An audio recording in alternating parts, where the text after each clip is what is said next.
Well, another voice that supports India's growth, HDFC Bank's Aditya Puri, in agreement with the IMF in an exclusive chat with CNBC's Sri Jagaraja, Puri said that growth has bottomed out and revival could be on the cards for India. Puri said that both the BJP and the Congress have the capacity to deliver high growth if they get a strong mandate in these elections. He also gave credit to the UPA government for taking some decisions, some decisive ones, over the last few months to tame the twin deficits. Here are his words. Let's listen in.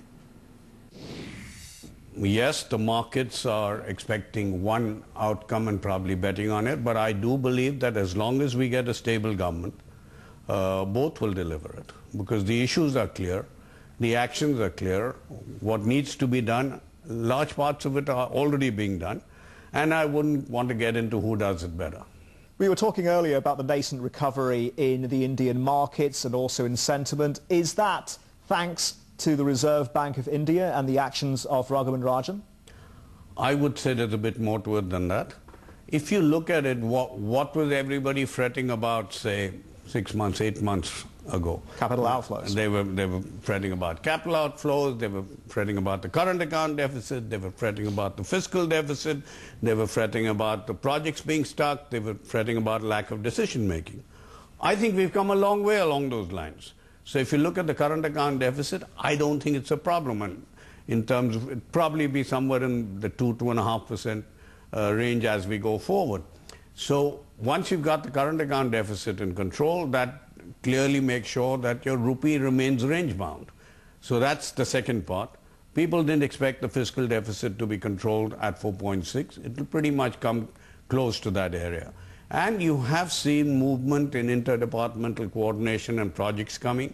Land policy has been announced. They are looking at the raw material and environment policies. Some of those projects have been opened up. So I think we are seeing very good progress. And with an impending election, I think we should give the Congress also some credit that they have followed a course which is good for the country. We have seen a tick down in inflation, but is that sustainable? We've seen these false dawns before. I would like to keep my fingers crossed, but yes, I do think so, because at least the major fluctuation that came was on account of food prices.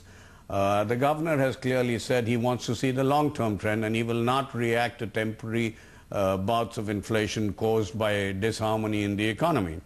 So yes, we do expect inflation to be around the current level, probably coming down depending upon the dollar rupee and the commodity prices and what happens to China. So it's a reasonable assumption. We've seen 8-month highs for the rupee. Is it in danger of getting too strong?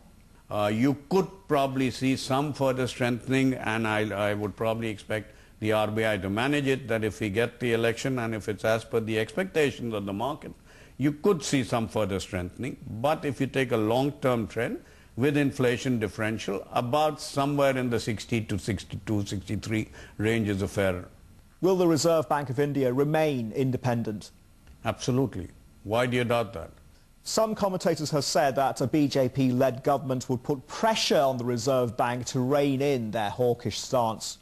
I would doubt that. It's a very delicate relationship, but please understand that the Reserve Bank governor in India is a constitutional appointment, and beyond the point, nobody can pressurize them because you can only impeach him.